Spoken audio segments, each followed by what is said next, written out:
Ya van 5. El trágico patrón de las madres de presos políticos que mueren esperando justicia en Venezuela. Pugna política, coincidencias y choques frente a la reestructuración de la deuda. Efecto Alex Saab. Congresistas de Estados Unidos advierten que Delcy Rodríguez y Diosdado Cabello son los próximos. Con toda la información que marca la pauta en el mundo y nuestro país, damos inicio a la emisión estelar de Impacto Venezuela correspondiente a este lunes 18 de mayo de 2026. Soy Génesis Pérez y de entrada les agradecemos el privilegio de su sintonía. Comencemos. El Estado venezolano le ocultó durante 16 meses que su hijo había muerto bajo custodia. Carmen Teresa Navas pasó ese calvario buscándolo en vano. Cuando finalmente le entregaron el cuerpo, solo tuvo fuerzas para reconocerlo, exigir respuesta y asistir a su misa de entierro antes de caer muerta, consumida por el dolor. Su tragedia no es un caso aislado, sino un patrón de horror. Desde noviembre, al menos 5 madres de presos políticos han fallecido sin poder abrazar a sus hijos en libertad. En Venezuela, la prisión política no solo encierra al detenido, destruye y apaga la vida de familias enteras.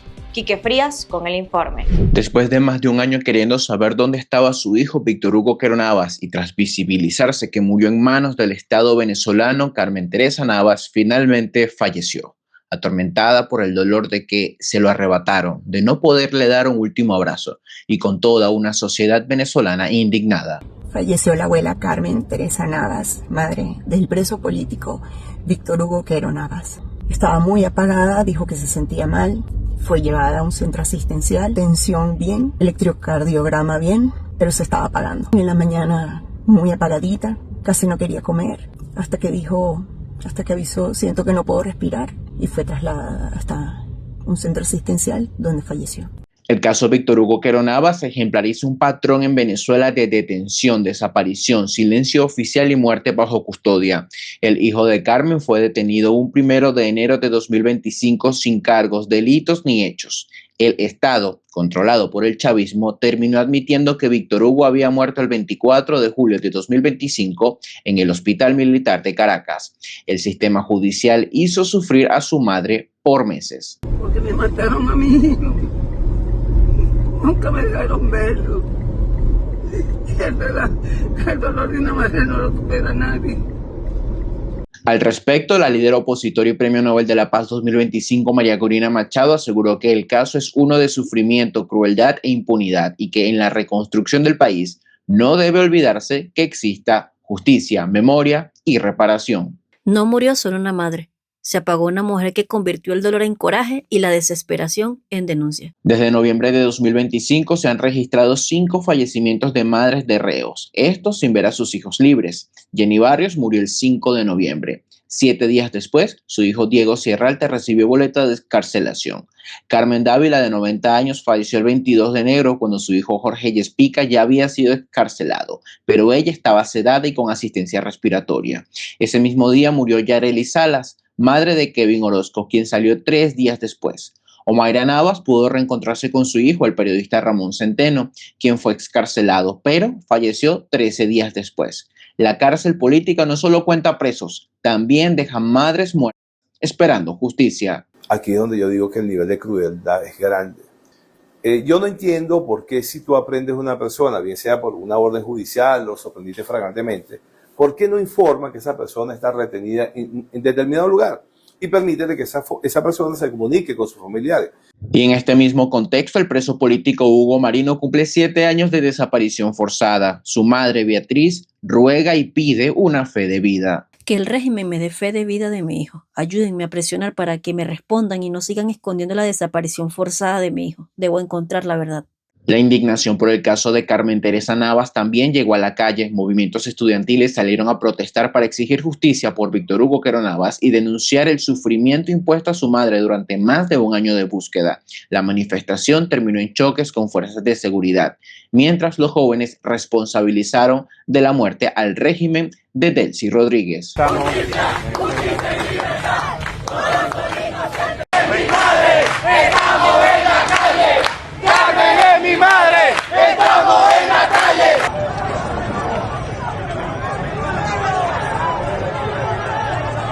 Carmen Teresa Navas será sepultada al lado de su hijo en el cementerio del Este en Caracas. Su trágica historia no habla solo de una madre buscando a un preso político, habla de una familia obligada a perseguir la verdad que el Estado ocultó.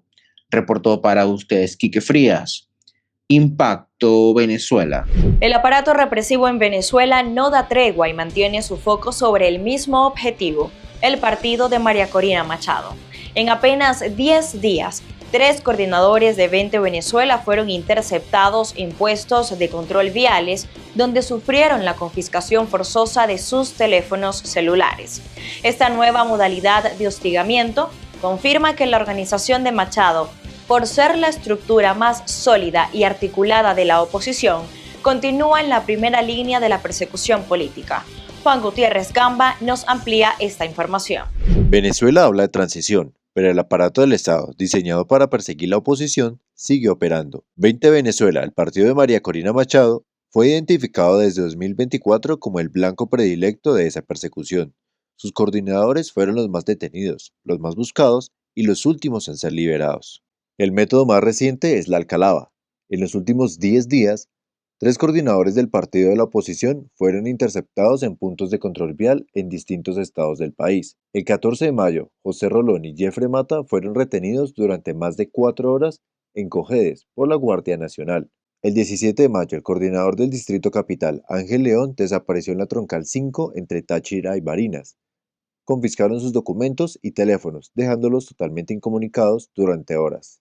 Me retuvieron hace aproximadamente 4 horas acá, me quitaron mi documentación, la documentación de quienes me acompañaban, quienes eran amigos y familiares, y no nos han dado ningún tipo de información, no nos dan respuesta. Y por supuesto que hago esta denuncia haciendo responsable a los cuerpos del Estado de cualquier cosa que me pudiese pasar a mí, de la integridad física mía y de los compañeros que viajan conmigo en este momento. 20 Venezuela lleva semanas trabajando en la actualización del registro electoral propio. Sus coordinadores recorren el país de estado en estado organizando la estructura del partido de cara a las elecciones presidenciales que el país exige para este año. Interceptar a estos equipos es una operación de inteligencia diseñada para frenar la organización territorial del partido más estructurado de la oposición, en el momento en que más lo necesita. Soy Wilmary Mejías y quiero alertar a la comunidad internacional que mi pareja Ángel Emilio León, coordinador de 20 Venezuela en el Distrito Capital, se encuentra retenido en la alcabala vial, ubicada en la Troncal 5, en el sector La Pedrera, en la vía Táchira-Barinas. Hago responsable al régimen de su integridad y exijo inmediatamente su liberación. La dictadura de Delcy Rodríguez negocia con Washington y habla de elecciones, pero al mismo tiempo, ese aparato que construyó el chavismo sigue interceptando coordinadores en carreteras, irrumpiendo en hoteles con agentes del Servicio Bolivariano de Inteligencia Nacional y manipulando a vehículos de dirigentes en gira. La represión aprendió a moverse en silencio y lejos de las cámaras, en puestos de control de madrugada en carreteras del interior del país. La opinión de nuestra audiencia es prioridad. Por eso, de inmediato pasamos a revisar qué dijeron ustedes ante la pregunta del día que planteamos en la emisión matutina. Veamos los comentarios más destacados de hoy en Impacto Venezuela. Ante una política desconectada de la realidad, los jóvenes dan la cara por el país a punta de trabajo y emprendimiento. Pero, ¿crees que la juventud logrará sacar adelante a Venezuela sin importar el rumbo político?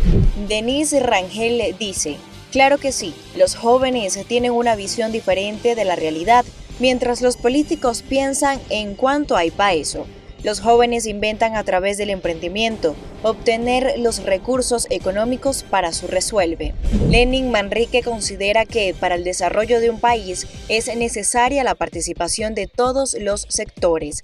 El Estado está prácticamente paralizado y destruido, así que la productividad del país, aunque los jóvenes estén emprendiendo, es de un 50% siendo optimistas. Seguimos leyendo sus comentarios. Ángel Barcelo cree que los jóvenes para salvar el país necesitan algo más que independencia económica. Necesitan formarse en política para desplazar a los políticos de oficio que controlan y dictan leyes, buscando aprovecharse del esfuerzo económico que hacen los demás. Si no hay Estado de Derecho y un marco jurídico confiable, no habrá independencia económica ni salvación. Cerramos con Anaís Morales. Ella dice que es muy difícil que los jóvenes venezolanos puedan, sin importar el cambio político, ya que el gobierno nos matraquea lo que se gane, y además la inestabilidad social y política afecta de sobremanera la economía del país. La reestructuración de la deuda, los llamados al consenso y las denuncias sobre una tutela de Estados Unidos vuelven a marcar este lunes la agenda política venezolana en medio de una asfixiante presión económica. Las posturas reflejan la profunda polarización del debate. Mientras Juan Carlos Alvarado defendió la reorganización financiera y la necesidad de un diálogo nacional, el exministro chavista Elías Jagua alertó sobre una pérdida de soberanía frente a las presiones de Washington. María José Prado nos comenta. El diputado a la Asamblea Nacional, Juan Carlos Alvarado, aseguró que el anuncio sobre la reestructuración de la deuda venezolana forma parte de una política de organización económica impulsada desde el Ejecutivo y vinculada también a los distintos diálogos que se han desarrollado con sectores políticos y sociales del país. Lo que también hace poco fue el anuncio en materia de la reestructuración de la deuda, altamente importantísimo, fundamental, que además vino bien oportuno para poder realizar esta reunión con los representantes del Banco Mundial. Algunos piensan, bueno, que el Banco Mundial, el Fondo Monetario Internacional, es entonces endeudar al país. No, si no hay planificación, si no hay una estrategia, por supuesto que esto sería un desorden. Creo que el país, dentro del esquema que se ha venido desarrollando con la participación de las mesas de diálogo, no solamente el diálogo social y no solamente el diálogo político, aquí ha existido diálogo con todos los sectores que hacen vida en el país, con los economistas, los financieros, los empresarios. Creo que ha sido algo conjunto. Alvarado también insistió en que los daños ocasionados por las sanciones internacionales y el bloqueo económico son innegables, al tiempo que llamó a construir consensos para avanzar en la recuperación nacional y el fortalecimiento institucional. Sus declaraciones llegan en un momento donde vuelve a tomar fuerza el debate sobre el modelo económico venezolano, la dependencia petrolera y la capacidad real del país para recuperar estabilidad financiera tras años de restricciones internacionales. Coincidimos en que hay que tener realmente un sentido de la oportunidad política y no ser oportunista en lo político. Las sanciones y el bloqueo, el que quiera negar que eso le causó un daño a todo un país, es absolutamente egoísta y busca ser simplemente leña del árbol caído. Y lo dije hace un rato, ¿no? Sí, hay reconocimiento de errores que hubo en el pasado. ¿Ahora qué hacemos? Nos quedamos con el retrovisor. Nos quedamos con los errores del pasado. No, hay que ver hacia el futuro. Mientras desde el oficialismo se insiste en la necesidad de acuerdos y reorganización, otras voces vinculadas al chavismo han elevado el tono sobre la situación del país. El ex vicepresidente venezolano, Elías Jagua, aseguró recientemente que Venezuela vive bajo una tutela coercitiva de Estados Unidos, denunciando presiones sobre el manejo de los ingresos petroleros y alertando sobre lo que calificó como una pérdida progresiva de soberanía nacional. Jagua afirmó además que la crisis económica sigue golpeando a las familias venezolanas y reconoció que existe malestar dentro de sectores chavistas por la situación actual del país. Desde la oposición también se habla de transición y acuerdos políticos. El dirigente de Encuentro Ciudadano, Luis Barragán, afirmó que Venezuela necesita un proceso transicional profundo que incluya tanto a la oposición democrática como a sectores del oficialismo. En medio de la presión económica, las sanciones y la tensión sobre la soberanía, el discurso político venezolano parece centrarse ahora en una misma palabra: estabilidad. Tras la caída en desgracia del colombiano Alex Saab, la administración encargada, en una jugada clave liderada por Delcy Rodríguez, terminó entregándolo a la justicia estadounidense. La respuesta de Washington no se hizo esperar. Congresistas republicanos advirtieron de inmediato que la mira ahora está sobre la propia presidenta y sobre Diosdado Cabello, asegurando que ambos podrían ser los próximos en terminar tras las rejas en Estados Unidos. Juliana Palmar con los detalles.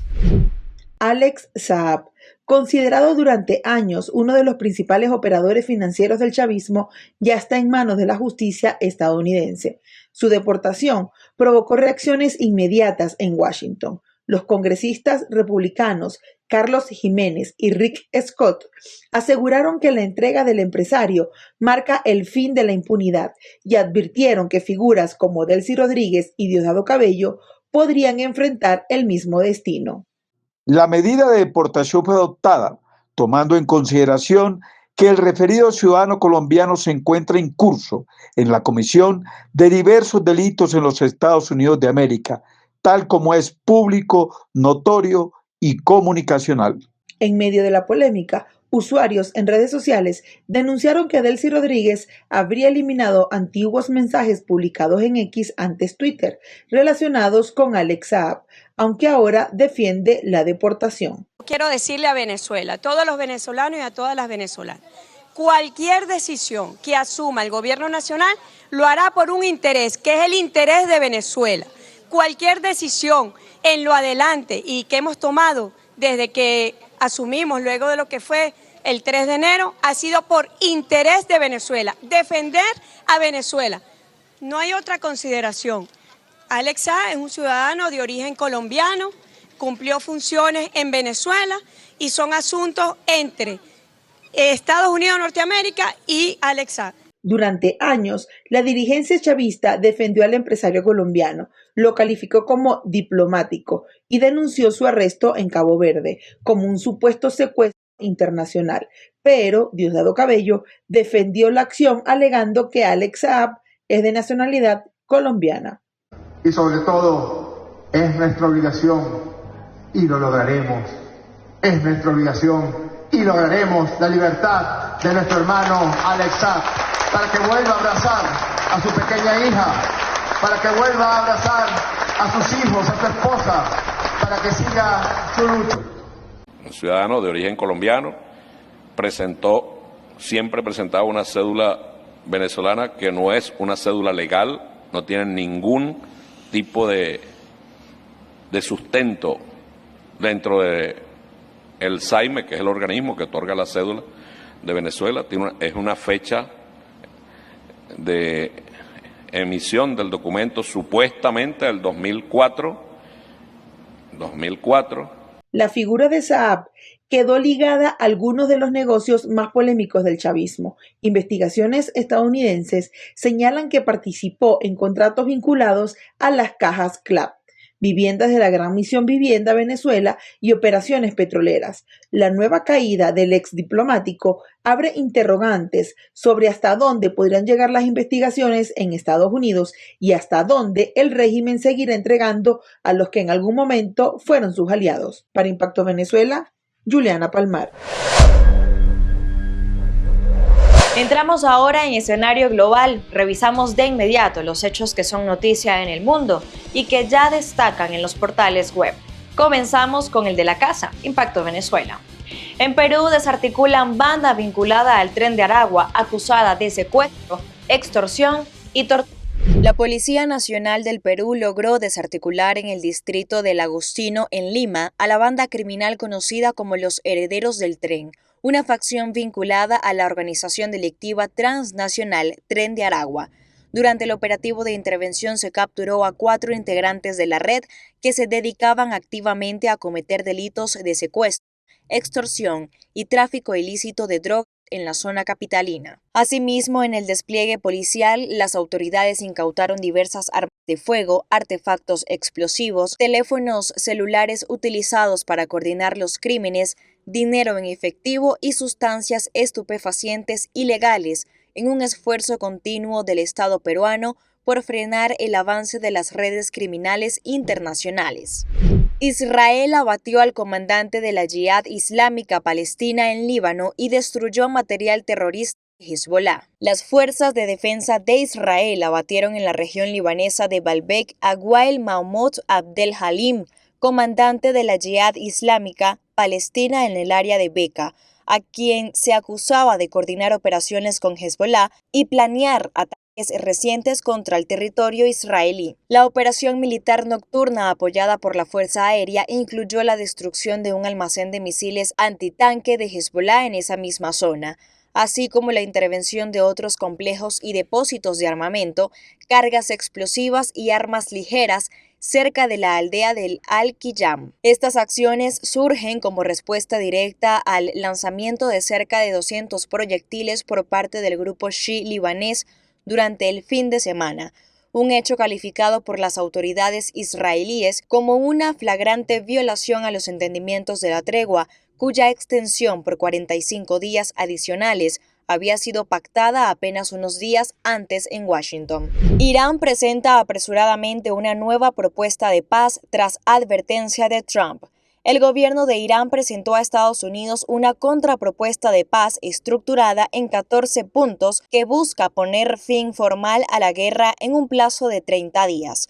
Una iniciativa que surge en medio de las fuertes advertencias del presidente Donald Trump, quien previamente había condicionado la tregua y manifestado escepticismo ante la postura de Teherán. El plan iraní, canalizado a través de mediadores en Pakistán, no está enfocado en las negociaciones nucleares, sino en el cese inmediato de las hostilidades en todos los frentes regionales, incluyendo el Líbano, el levantamiento del cerco naval del Estrecho de Hormuz y la eliminación de las sanciones económicas, junto con la devolución de sus activos congelados en el extranjero. A pesar del esfuerzo diplomático de la República Islámica para evitar una reactivación militar y congelar el conflicto, la administración de Trump calificó inicialmente las condiciones de la propuesta como totalmente inaceptables, debido a la resistencia de Irán a desmantelar sus instalaciones nucleares, manteniendo la estabilidad de la tregua en una situación de extrema delicadeza. Los Estados miembros de la Organización Mundial de la Salud abrieron este lunes en Ginebra su reunión anual en medio de la preocupación por los brotes de hantavirus y ébola y de la incertidumbre por los anunciados retiros de Estados Unidos y Argentina. Veamos el siguiente resumen de AFP.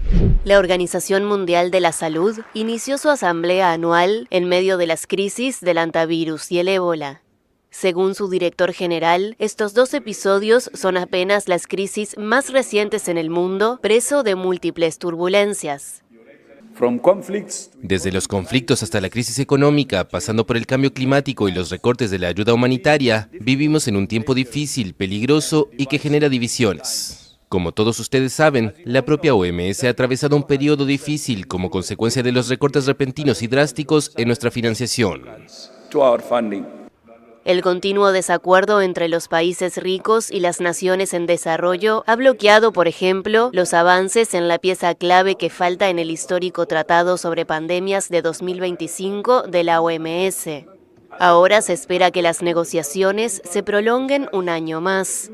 Sigue sin estar claro tampoco qué se decidirá sobre los anunciados retiros de Estados Unidos y Argentina. El presidente estadounidense Donald Trump, en su primer día de regreso al cargo en enero de 2025, entregó a la OMS la notificación de retiro de su país con un plazo de 1 año, a la que el país sudamericano se sumó poco después. La OMS, cuya constitución no incluye una cláusula de retiro, no ha confirmado ninguno de los dos.